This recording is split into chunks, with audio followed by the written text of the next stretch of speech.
లాల్ దర్వాజా సింహవాహిని మహంకాళి అమ్మవారి బోనాల ఉత్సవాలు ఘనంగా జరుగుతున్నాయి. అమ్మవారికి బోనం సమర్పించుకుంటున్నారు భక్తులు. బండ్లగూడ తహసీల్దార్ కె ప్రవీణ్ బోనాల ఉత్సవాల్లో పాల్గొన్నారు. బాజా భజంత్రీలు, జోగిని నృత్యాలతో సిబ్బందితో కలిసి సింహవాహిని అమ్మవారికి బోనం సమర్పించారు. ఆలయ చైర్మన్ మారుతి యాదవ్ ఎంఆర్ఓను ఘనంగా సన్మానించారు. అమ్మవారికి తాము బోనం సమర్పించడం ఇదే మొదటిసారి అని ఎంతో సంతోషంగా ఉందని తెలిపారు ప్రవీణ్ కుమార్. ప్రజలు ఆయురారోగ్యాలతో ఉండాలని అమ్మవారిని మొక్కుకున్నానని చెప్పారు ఎంఆర్ఓ. బండ్లగూడ తహసీల్ కార్యాలయం నుండి బోనం అమ్మవారికి తీసుకురావడం జరిగింది.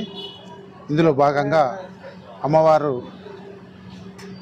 రాష్ట్ర ప్రజలను అదేవిధంగా దేశ ప్రజలను సుఖ సంతోషాలతో చూడాలని చెప్పేసి, అదేవిధంగా సరైన సమయానికి వర్షాలు పడి రైతులకు కూడా మంచి పంటలు కూడా పండించి భక్తులను మంచిగా చూసుకోవాలి, చల్లగా చూసుకోవాలనే ఉద్దేశంతో మేము తహసీల్ కార్యాలయం నుండి బోనం సమర్పించడం జరిగింది. ఇక్కడ ఉన్నటువంటి ప్రజలకందరికీ కూడా మన శుభాకాంక్షలు తెలియజేస్తున్నాను. ఆషాఢ మాస శుభాకాంక్షలు. Hello sir.